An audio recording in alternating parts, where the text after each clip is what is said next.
Hello friends, good evening all of you. Welcome back to Aman trading centre. दोस्तों चलिए बात कर लेते हैं आज बुधवार के दिन निफ्टी 50 ने कैसे वर्क किया और गुरुवार के दिन जब एक्सपायरी होगी तो कौन से ऐसे लेवल हैं जो काफ़ी क्रूशियल रोल प्ले करेंगे निफ्टी 50 में। चलिए चर्चा कर लेते हैं। पहले एक बार मैं आपको टाइम फ्रेम 5 मिनट का लगा के दिखा देता हूं। देखिए यहाँ पे 5 मिनट में कुछ समझ ही नहीं आ रहा था।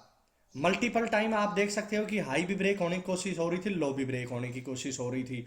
तो यहाँ पे हमने एक स्कैल्पिंग कॉल साइड भी की थी। उसके बाद जब ये लेवल ब्रेक होता है जो कि पिछले दिन का लो था यहाँ पे, उसके बाद हमने एक पुट में भी स्कैल्पिंग की। और जब ये बार बार पहले सपोर्ट बन रहा था, फिर रेजिस्टेंस के रूप में काम किया इस लेवल ने। 21,790 का लेवल था। जब ये ब्रेक होता है और आप देख सकते हो कि एक बढ़िया कैंडल से ऊपर निकलता है, तो यहाँ पे एक और स्कैल्पिंग की। तो हमने यहाँ पे कम से कम एक स्कैल्पिंग यहाँ पे कॉल में, एक यहाँ पे पुट में और अगेन एक कॉल में, 3 स्कैल्पिंग की और तीनों में हमारे को अच्छा खासा पॉइंट हासिल हुए। देखिए एक और समझने की बात इंट्राडे वायर के लिए दोस्तों, जब 5 मिनट में आपको कैंडल समझ में नहीं आती है, काफी प्रॉब्लम्स आती है, तो आप 15 मिनट का टाइम फ्रेम लगा सकते हो। ये देख सकते हो 15 मिनट की कैंडल का टाइम फ्रेम लगाने के बाद पहली कैंडल, दूसरी कैंडल, तीसरी कैंडल में जैसे यहाँ पे पहले कैंडल का लो ब्रेक हुआ, यहाँ पे कैंडल क्लोज हुई, तो आप यहाँ पे एक शार्प मूवमेंट देख सकते हो। तो ध्यान रखना, जब कैंडल के अंदर कैंडल निकलने लग जाती हैं दोस्तों, तो फिर 5 मिनट से आप 15 मिनट का टाइम फ्रेम लगा सकते हो, जो कि ऑप्शन बायर के लिए काफी ठीक ठाक साबित हो सकता है। ये मेरी पर्सनल एनालिसिस और मेरी पर्सनल टेस्टिंग है दोस्तों। मैं किसी को थ्रस्ट नहीं करता हूं, आप अपने हिसाब से अपना माइंडसेट यूज करके देख सकते हैं। तो चलिए अभी बात कर लेते हैं 15 मिनट का टाइम फ्रेम है, कौन से ऐसे लेवल हैं जो कल की एक्सपायरी में काफी क्रूशियल साबित हो सकते हैं। सबसे पहले जो एक क्लोजिंग है वो लगभग 21,850 के आसपास है। तो ध्यान रखना दोस्तों, जब 21,790 ये लेवल अगर ब्रेक होता है तो मैं यहाँ पे बेरिश रहूंगा। अगर ये लेवल ब्रेक नहीं होता है, यहाँ से कोई रिजेक्शन लेके अगर निफ्टी ऊपर निकलता है, तो मैं टारगेट रखूंगा 21,930 का लेवल। ध्यान रखना 21,930 मेरा पहला टारगेट रेजिस्टेंस के तौर पे रहेगा। अगर ये लेवल ब्रेक होता है दोस्तों, तो दूसरा टारगेट मैं एक छोटा सा यहाँ पे अपना मार्क करके चलता हूं।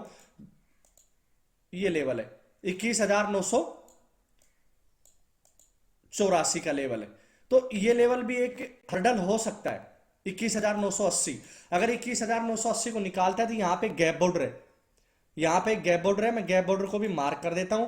अगर मार्केट गैप बॉर्डर को इमीडिएटली फिल करता है, आपको पता है दोस्तों मार्केट कभी भी गैप को पसंद नहीं करता है, तो मार्केट गैप बॉर्डर को भरते ही तुरंत इमीडिएटली हमारे को 22,040 तक के टारगेट ऊपर की तरफ मिल सकते हैं। बट शर्त यह है 21,790 से नीचे ना जाए। और जैसे कि foreign market, US market, Asian और यूरोपियन जो भी मार्केट हैं वो सब थोड़े ठीक ठाक रहे, ज्यादा नेगेटिव सेंटीमेंट में रहेंगे। जैसे जापान का मार्केट नेगेटिव सेंटीमेंट में था, तो फंडामेंटल एनालिसिस को फॉलो करके हमारा मार्केट काफी टूटा था। उसके बाद में सेबी ने जो स्मॉल कैप और मिड कैप के ऊपर जो भी चेक बैक किया था, उसकी वजह से भी एक गिरावट और करेक्शन बन रही थी मार्केट में। बट अपने आप को यहाँ पे आज संभाला है निफ्टी 50 ने। तो और ऑटो सेक्टर में भी तेजी थी। तो दोस्तों आप देख सकते हो कि अगर 21,790 का ये लेवल ब्रेक नहीं होता है, तो फिर मैं आसानी से यहाँ पे 2 से 3 टारगेट ऊपर की तरफ रेजिस्टेंस के लिए लेके जाऊंगा। अगर 21,790 को ब्रेक करके नीचे आता है, अगर यहाँ पे एक ब्रेकडाउन होता है, तो मुझे 21,700 का पहला टारगेट और दूसरा टारगेट 21,650 का, और अगला सपोर्ट मेरे को निफ्टी 50 का नजर आ रहा है 21,530 के ऊपर। तो देखते हैं, मार्केट इज सुप्रीम। मार्केट को आप फॉलो कर सकते हो, आप मार्केट सुप्रीम है उसको देख के चल सकते हो, अपने ट्रेलिंग एसएल को मार्केट के अकॉर्डिंग लगा सकते हो। आपको पता है कि मार्केट भगवान है, मार्केट सुप्रीम है, मार्केट किसी के कहने से नहीं चलता है। तो दोस्तों निफ्टी 50 का ये आपके सामने मैंने पूरा डाटा फीड किया है। हम इसी लेवल के ऊपर टेक्निकल एनालिसिस के ऊपर कल ट्रेड करेंगे एक्सपायरी वाले दिन। अभी बात कर लेते हैं दोस्तों बैंक निफ्टी के बारे में कि बैंक निफ्टी ने आज एक्सपायरी थी। तो 15 मिनट का टाइम फ्रेम पे मैं आपको दिखाऊं तो दोस्तों यहाँ पे आप देख सकते हो एक हल्का सा फेक ब्रेकआउट ऊपर भी मिला, उसके बाद जैसे ब्रेकडाउन मिला तो एक अच्छा मूव मिला और प्रीमियम थोड़े इंक्रीज हुए। बट यहाँ से जैसे निफ्टी संभल रहा था, ऐसे बैंक निफ्टी भी संभला और एक रेजिस्टेंस 46,670 का लेवल का लेके गया यहाँ पे, और यहीं से एक गिरावट आई। तो दोस्तों अभी बात कर लेते हैं कल गुरुवार के दिन कैसे वर्क कर सकता है बैंक निफ्टी। सबसे पहले 46,180 का लेवल मैंने ड्रॉ किया हुआ है। ये लेवल, ये ब्रेक होता है तो नीचे 40,000 का साइकोलॉजी लेवल, और ये भी ब्रेक होता है जैसे आज ब्रेक हुआ था, तो वैसे ही एक सपोर्ट जो बनाया 45,824 का लेवल। नीचे की तरफ बैंक निफ्टी सपोर्ट लेता हुआ दिखाई दे सकता है 45,830 का लेवल। ध्यान रखिए और अगर संभलता है 46,190 के लेवल से बाउंस बैक लेता है अगेन, जैसे एक बार यहां लेने की कोशिश हुई या 40,000 के लेवल से फिर बाउंस बैक लेने की पॉसिबिलिटीज बढ़ती है, तो 40,500 का साइकोलॉजी लेवल, ऊपर 40,660 का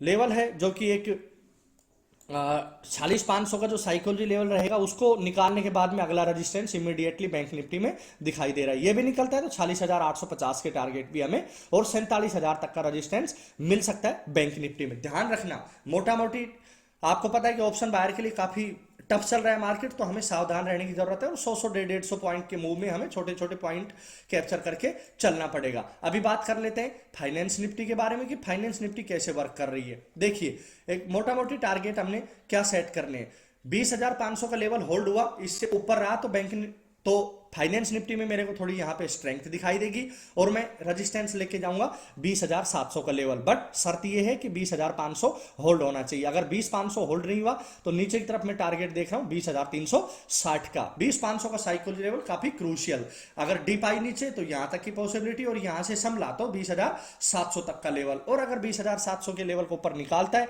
इंडेक्स, अगर पॉजिटिव आता है तो दोस्तों यहां पे 100 से 150 पॉइंट की मूव हमें ऊपर आने की पॉसिबिलिटी, और अगर इस लो को ब्रेक करता है 20,360 को तो हमें 20,240 तक के लेवल नीचे की तरफ फाइनेंस निफ्टी में आते हुए दिखाई देते हैं। मिड कैप निफ्टी के बारे में बात कर लेते हैं। मिड कैप निफ्टी आज कहां से संभला, 10,050 के लेवल से। अगर 10,050 का लेवल ब्रेक होता है तो मैं बियरिश सिनेरियो रखूंगा और टारगेट कहां के रखूंगा दोस्तों, कम से कम पहला टारगेट रखूंगा 10,050 को ब्रेक होने के बाद में ये एक टारगेट निकल के आ रहा है 9,967 का, और 9,967 पे भी नहीं संभलता तो 10,000 का साइकोलॉजी लेवल भी टूट जाएगा, और दोस्तों 9,870 तक के लेवल मेरे को नीचे की तरफ दिखाई दे रहे हैं मिड कैप निफ्टी में। अगर मैं ऊपर की बात करूं तो ऊपर मेरे को जो लेवल दिखाई दे रहे हैं, सबसे पहले ये जो एक रेजिस्टेंस उभर के आया है 10,237 का एरिया, ये निकाल के ऊपर निकलता है मार्केट तो मेरे को यहाँ पे 10,350 का एक अगला रेजिस्टेंस, और 10,350 भी निकालता है तो 10,500 भी आते हुए